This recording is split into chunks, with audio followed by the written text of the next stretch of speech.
understanding and inclusion in Africa. I also spoke about just the social integration of our autistic people, man. It's April is marking Autism Awareness Month, and it's where the conversation around the spectrum disorder comes to focus across the world. And in Africa in particular, the awareness is growing, but many families are still facing the challenges such as delayed diagnosis, limited access to specialized support, and lingering misconceptions. And we're going to have a conversation about how we're going to provide support with autism awareness, especially the spectrum disorder.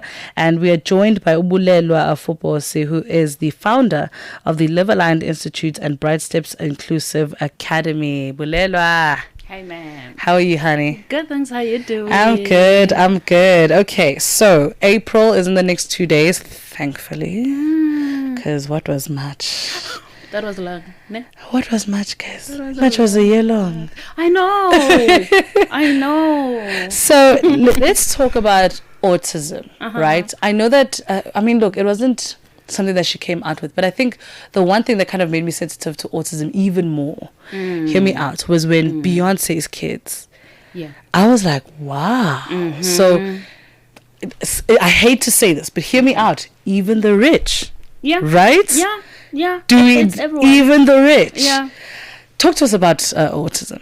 Listen, I always knew that there is autism, but then I was like, it will never find me, it never hit me or my household, because I've seen parents and kids that are on the spectrum, and the special moms, the special dads. I've seen the pressure that they were under, and I was like, God, please, you better excuse me on this one, spare me on it, because I don't know if I do have the strength, courage to raise a child on the spectrum. And you know what God did? He said, I'm going to slap you, girl, twice, because you're going to be a single parent who is parenting a kid on the spectrum, and you're going to give birth in 2020, right when there was a lockdown, and I could not be next to my mom, couldn't be next to be my dad, next to my dad and my sisters and brothers. It was just me and my. He signed you up for Leo packages, strong soldier, Sana. We're gonna get into all of that. Can we take a short break? Yeah. It is 7:40 Central African time right here on the Oasis. The Morning Switch Weekend with the Shy Guy. I Show Speed, often called Speed, who is a popular American YouTuber and live streamer known for his high-energy personality, loud reactions, and unpredictable humor. He visited Ethiopia, and he was shocked what he found out actually when he got to Ethiopia. He got to find out that, they don't use the Gregorian calendar. That is, we are in 2026 right now. And he got to find out they are in 2018. 2018. Nah, you trolling me. It's 2026. No. It ain't 2026. Wait, no. Wait, we in the past? Ronaldo is still in Real Madrid. Everything is in the past here. Oh man, how shocked the Speed was. He went back in time. Saturday and Sunday mornings belong to the Morning Switch. 3 to 6 a.m. Central African Time. Oasis with Ntsako Mhlanga. Welcome back to it. Just 19 minutes to go before we head to the third and final hour of the show. And we are talking Autism Awareness Month. We're bringing focus into inclusion in Africa. Bulelwa, allow me for us to also bring a little bit of a focus into social inclusion. And let me tell you why I'm saying this. I think in our workspaces, we're kind of put into a mode. When we go to schools, we're put into a mode. But it's when the Saturday when umalume is sending the autistic child to go fetch the alcohol. It is when auntie is shouting at my child who is hyperactive. I want us to focus there, because really our Africanism doesn't necessarily stem from how we perform at work or at school or whatever. Those are spaces that are easily cultivatable in terms of the social cohesion of our autistic babies. It's when it's the social settings. Yeah. And what don't we know about autism? Look, there is way more that we do not know. One of those is an autistic child. It's a child that believes in a routine, or they learn by you giving them a routine that this is what you need to do when. And should you send that child once to the store, or you slap them, or you shout at them, they will repeat it out there, because you are teaching them this is how we do things. So if you are saying go buy an alcohol for me, they will wait the next day for you to send them out there. So what we don't understand is that they are, as much as we feel like they are different from us, but then they are thinking, they record what's happening, and they sort of wait for you to give me the next step. Someone once said to me, I'm one of the culprits who thought when I learned that my son is autistic, I thought that, okay, I shouldn't let autism limit me, or maybe autism sort of tell me how to parent my kid, because we grew up knowing that you need to be, you will be shouted at some point, you will be spanked at some point. So I thought that maybe if I say to my son Noah, if I tell him to do something and he's not doing it, I need to raise my voice and he will do it. But little did I know that if I raise my voice, he will just shut down. He won't hear what I'm saying. So I've learned that you need to be more calm when you talk to them. I've learned that autistic kids, they need to be parented as what we call normal kids. I don't like to use the word normal, because I feel like they're also normal in their own way. They are. So there is, it's a matter of addressing them. For example, my son is 5-year-old. I don't have to address him like somebody who's not grasping what I'm saying, who's not understanding what I'm saying. I just need to sit him down and tell him that, baby, this is what is happening, and your mommy doesn't like it when you do this. So I believe that we need a lot of awareness and education around autism. For example, back at home, they don't know nothing about autism. When you say that this child is autistic, they feel like, no, she is lying. It's maybe she is bewitched, or the child is bewitched. I'm like, it's autism. They do not know back at home, which is why I decided that, okay, let me be the person and advocate that teaches people about autism and ADHD. My son is autistic and ADHD. Super, super smart. However, I used to limit him. I used to feel like, no, he can't do this. It's a very bold thing to admit, eh?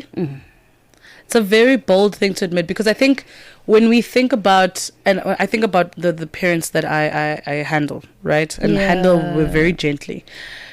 Acceptance is one of the hardest things with your child, because when you go through that 9 months of pregnancy, it's 9 months of expectations.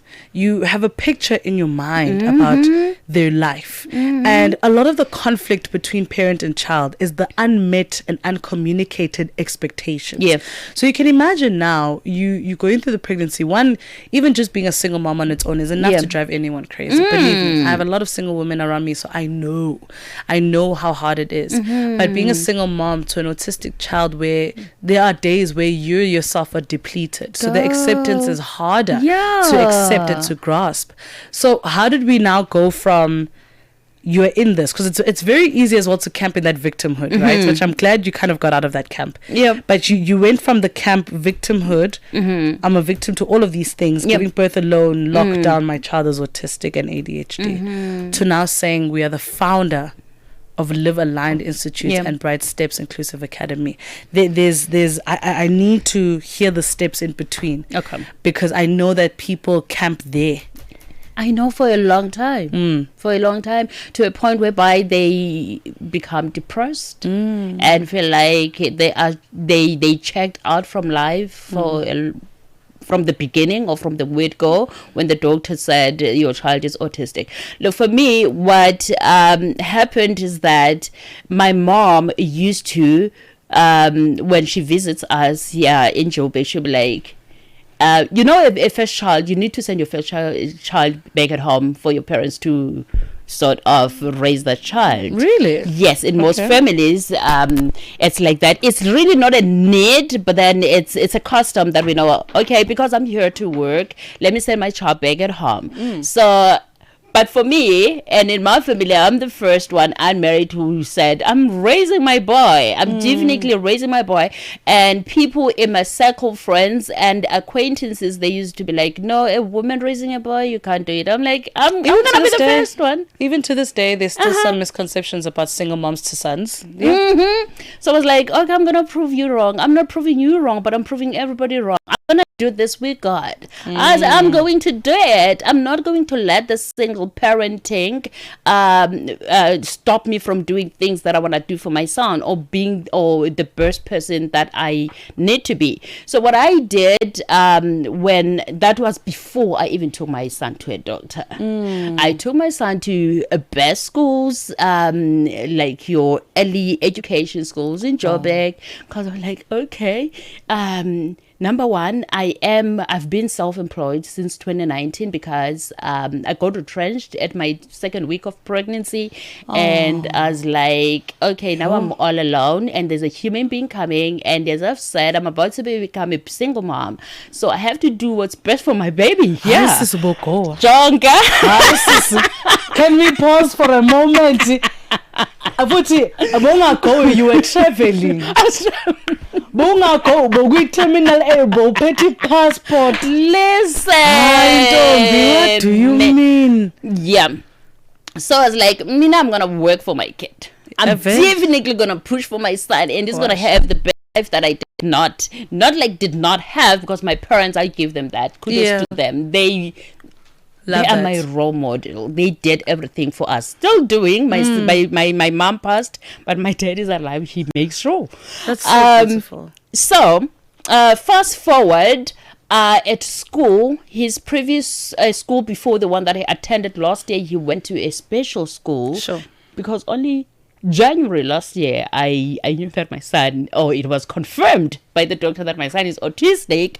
I always suspected. I'm like, maybe he tiptoes a lot, he flaps his hands a lot, he hums a lot, closes ears, jumping on the bed, not scared of heights. The December of 2024, he actually went missing back at home, and I was like, and people that I host on my round table, there's a lady with kids that are on the spectrum. She said, this child is autistic.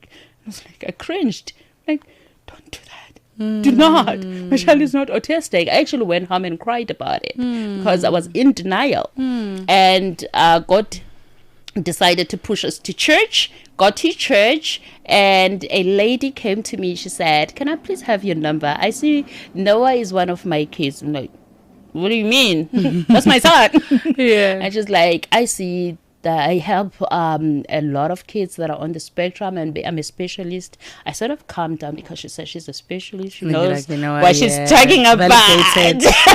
It's validated. Right. So I gave her my number. Long story short, she invited us to her rooms in January last year. Went there, and she did the whole assessment.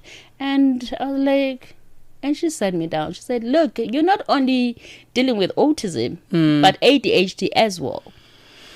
And his previous school, they loved him, but they were like, you need to take Noah to a special school. We're not going to say why, because you need to go to his doctor so she or he can confirm what we're suspecting. So I was like, no.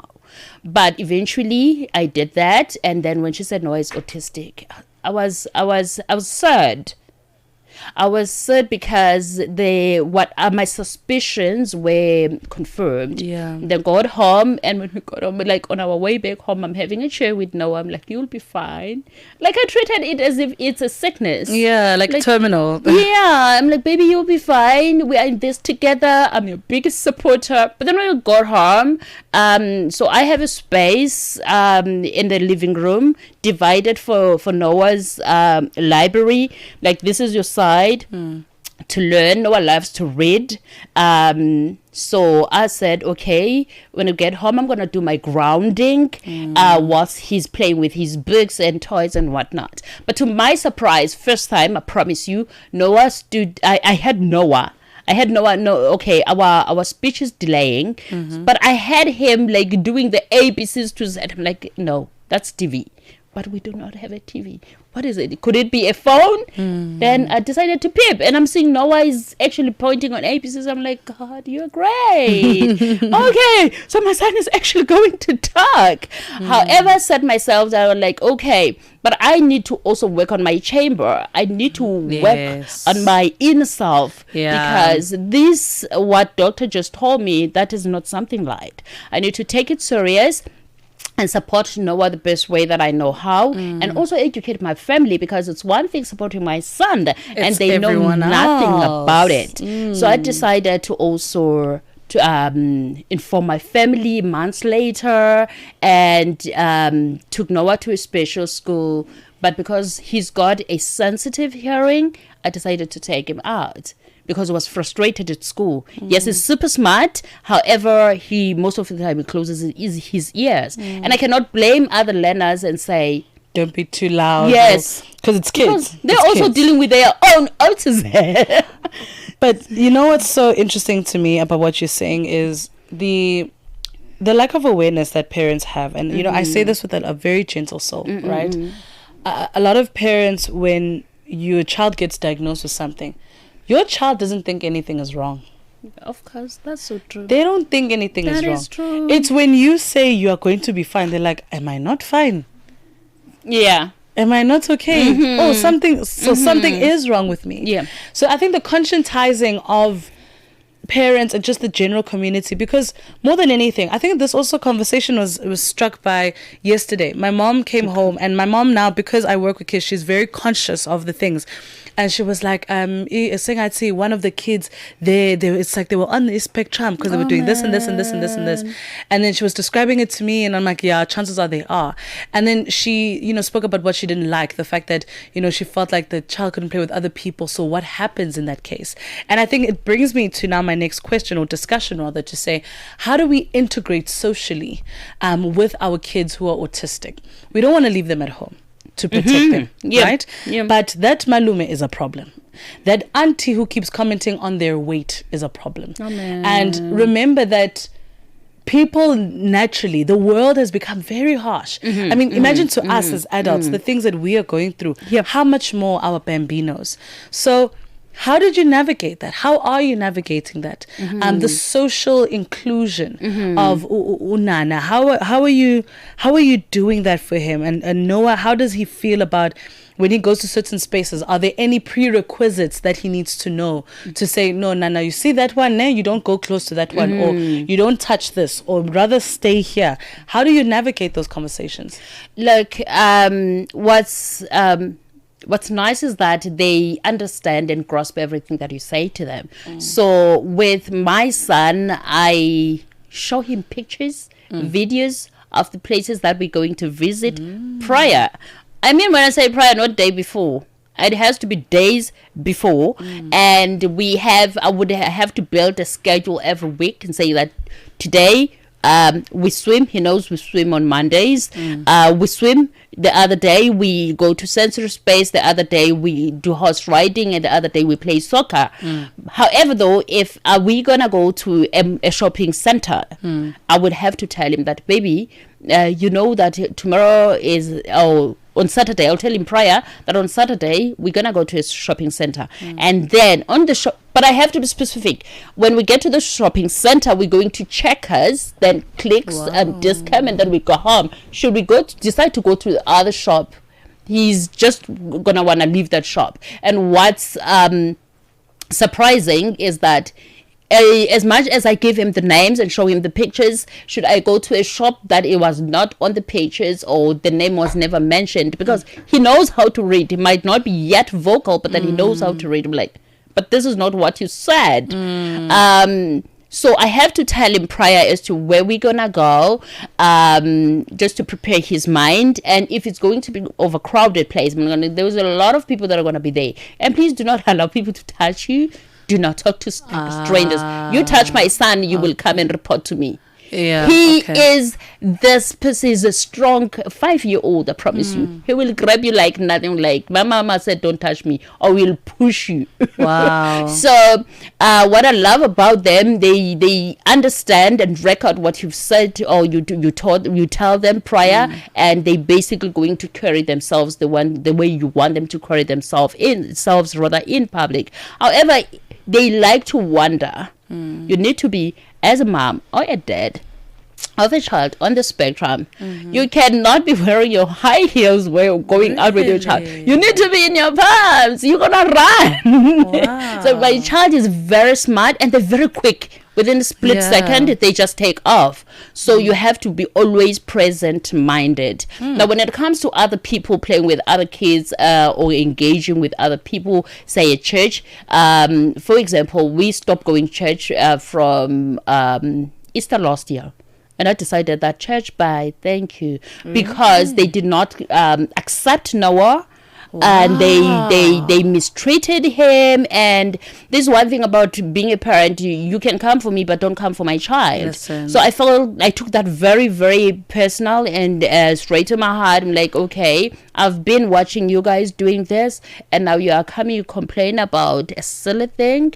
And the pastor was like, no, let the child be. But the members of the congregation are like, no, he is pacing up and down. I'm like, honey, he's autistic. That is so unfortunate, because it really comes back to the sense of community. Had that and I don't want to call it the church, but the people within the congregation are accepting of that. I think we could have a lengthier conversation about this, but I wanted to ask, in a minute, we have a minute left. Let's talk about your academy. Where can we find it, and how we can support? Okay. Our academy is in the Eastern Cape in Maclear. Decided, as I said, to start it at home. So we currently have plus 15 learners. Wow. And I'm sorry. As a fellow businesswoman, like even one person changes your life. So believe me, I know. So yeah, it's in Maclear in the Eastern Cape. To actually follow the work that we do, because I've decided to use a flat that we do not use at home to open this call to my dad that, look, I want to bring this back at home, this awareness about autism and ADHD. So I'm gonna have an academy. He said yes, go for it. So we currently, I'm working on extending it. It's very much private. I do everything by myself. Sponsorships. Your ace is relatable. Right. So we are in Maclear Eastern Cape, and if anyone wants to get in touch with me, it's Bulelwa Fobosi everywhere. LinkedIn, it's Bulelwa Florence Fobosi. TikTok, it's Miss B Forbes. Just to add on that, I've decided, because I have a first-hand experience, I've decided to write books. Beautiful. So we have our own study material that is produced by yours truly. Myself, we are launching the book, Noah and the Busy Brain, and a series of books in a couple of weeks. Amazing. In April. I think you will come back and tell us all about it. Thank you so much for your time today. We have run out of time. It is 8 a.m. Central African time. It's time for news. Thank you so much. SABC News. The African Perspective. The SADC's Electoral Advisory Council is in the Kingdom of Lesotho, and Hutus will keep targeting Israel in the coming days. Good morning, I'm Ntsako Mhlanga.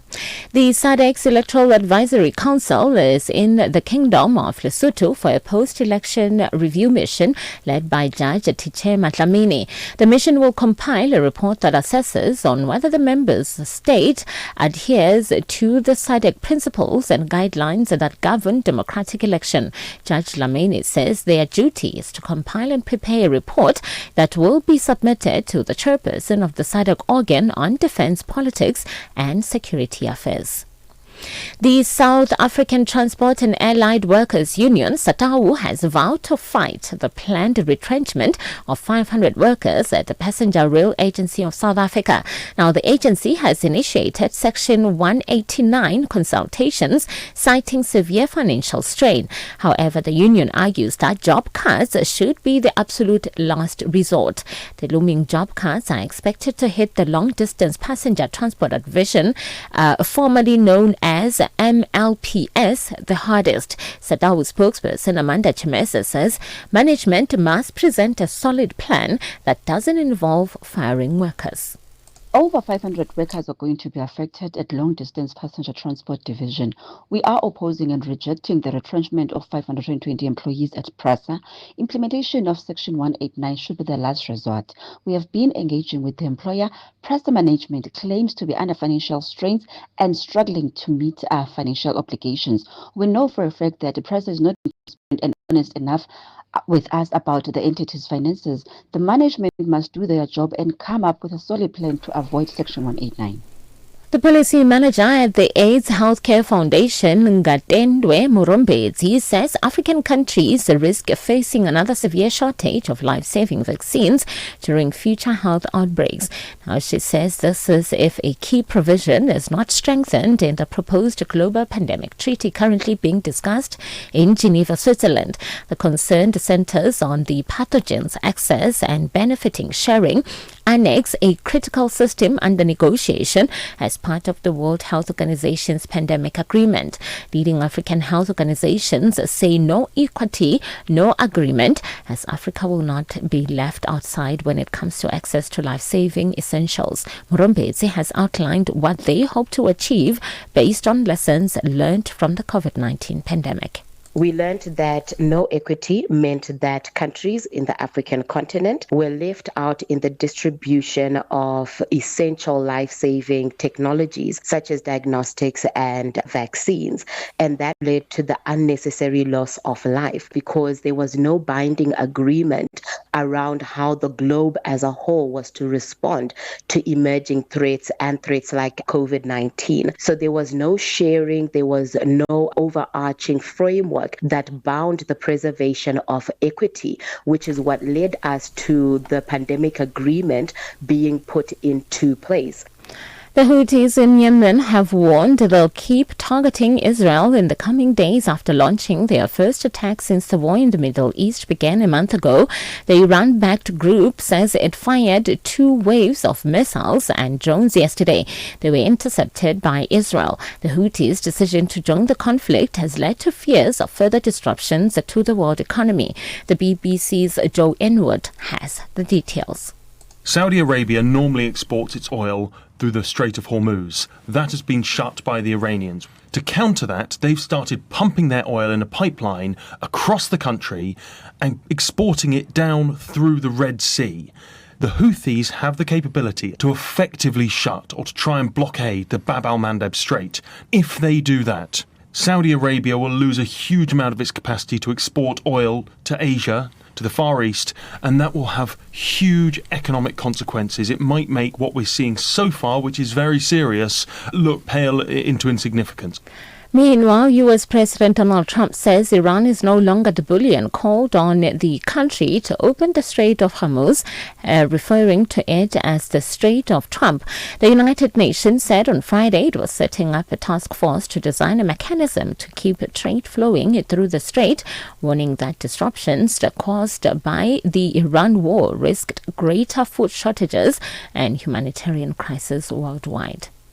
A recap of your top story. The SADC's Electoral Advisory Council is in the Kingdom of Lesotho for a post-election review mission led by Judge Ticheme Dlamini. The mission will compile a report that assesses on whether the member states adheres to the SADC principles and guidelines that govern democratic elections. Now, for any stories you would like to share with us, please send an email to newsroom@channelafrica.co.za or call us on +27 11 714 4459. For Channel Africa News, I'm Ntsako Mhlanga.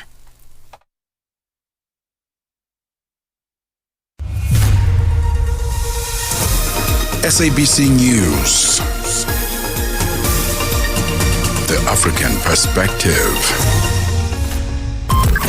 Your weekend escape starts with the Oasis with Ntsako Mhlanga.